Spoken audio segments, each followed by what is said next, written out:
IVF లేదా IUI treatment success అవుతుందా? ఈ విషయం తెలుసుకునే ముందు మీరు ఒక పాయింట్ గమనించారా?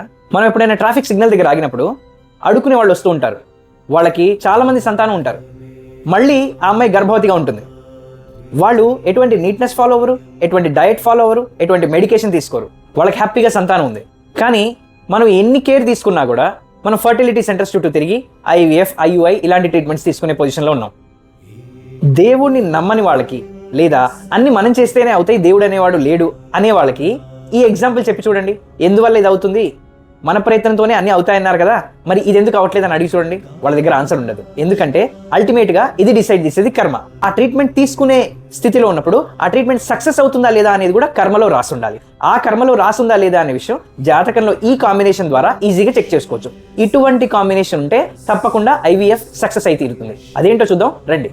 ఇప్పుడు ఈ 3 పాయింట్స్ మ్యాండేటరీగా మీ జాతకంలో ఉంటే తప్పకుండా ఐవీఎఫ్ సక్సెస్ అయితే తీరుతుంది. అదేంటో చూద్దాం రండి. పాయింట్ నెంబర్ 1 ఏం చెప్తుంది? లగ్నం నుండి రాహు 5th లార్డ్కి ఏదో ఒక విధమైనటువంటి కనెక్షన్ వస్తే తప్పకుండా ఐవీఎఫ్ సక్సెస్ అవుతుంది. నా గత వీడియోల్లో కూడా ఏదో ఒక విధమైనటువంటి కనెక్షన్ అంటే ఏంటండి అని చాలా మంది అడుగుతున్నారు. ఏ వీడియోలోనైనా సరే నేను కనెక్షన్ అని రిఫర్ చేస్తున్నానంటే దాని మీనింగ్ ఏంటో ఇక్కడ రాసాను చూడండి. లగ్నం నుండి 5thకి రాహు కనెక్షన్ అంటే ఏంటి అంటే 5th హౌస్లో రాహు అయినా ఉండాలి, లేదా 5th పైన రాహు ఆస్పెక్ట్ అయినా, 5వ స్థానం మీద రాహు ఆస్పెక్ట్ అయినా అంటే దృష్టి అయినా ఉండాలి, లేదా 5వ స్థానం యొక్క అధిపతి నక్షత్రంలో రాహు ఉండాలి. ఎగ్జాంపుల్ మీది మిథున లగ్నం అనుకోండి. మిథున లగ్నానికి 5వ స్థాన అధిపతి ఎవరో చూడండి. 1, 2, 3, 4, 5 శుక్రుడు అధిపతి అవుతున్నాడు. అధిపతి అంటే శుక్రుడి యొక్క నక్షత్రంలో రాహు ఉండాలి. ఈ 3rd పాయింట్. లేదా శుక్రుడితో రాహు యొక్క కంజంక్షన్ అంటే యుతి చెంది ఉండాలి. ఈ 4 ఏ ఒక్కటి వచ్చినా రాహుకి 5th కనెక్షన్ వచ్చినట్టే. అప్పుడు ఐవీఎఫ్ సక్సెస్ అవుతుంది అనే విషయం మనకి స్పష్టంగా అర్థమవుతున్న విషయం. దాంతో పాటు పాయింట్ నెంబర్ 2 కూడా ఉండాలి. అదేంటి అంటే మీ జాతకంలో లగ్నం నుండి గురువు రాహుకి మరియు 5th హౌస్కి కనెక్షన్ రావాలి. రాహుతో పాటు 5వ స్థానానికి ఏ విధమైన మళ్ళా కనెక్షన్ అంటే ఈ 4 ఏ రకంగా గురువుకి కనెక్షన్ వచ్చినప్పటికీ అప్పుడు 2nd పాయింట్ సాటిస్ఫై అయినట్టే. తప్పకుండా ఐవీఎఫ్ సక్సెస్ అయిపోతుంది. అలాగే 3rd point most important point అండి.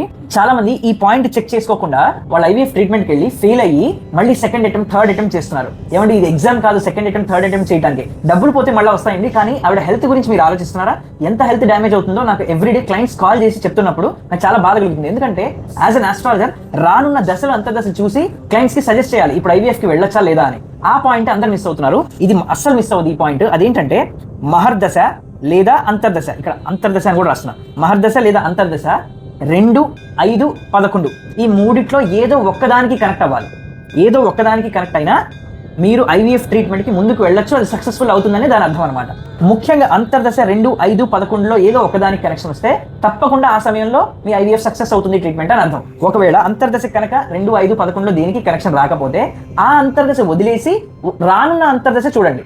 అప్పుడు ఏమైనా కనెక్షన్ వస్తుందా, అప్పుడు వెళ్ళాలి అని అర్థం ట్రీట్మెంట్కి. ప్రజెంట్ అంతర్దశ వదిలేసి దాని తర్వాత అంతర్దశలో వెళ్ళాలి ట్రీట్మెంట్కి అని దాని అర్థం అనమాట. ఈ విషయాలు తెలియకుండా చాలా మంది ఐవీఎఫ్ ట్రీట్మెంట్కి వెళ్ళి అటు డబ్బు నష్టపోతున్నారు, ఇటు హెల్త్ నష్టపోతున్నారు.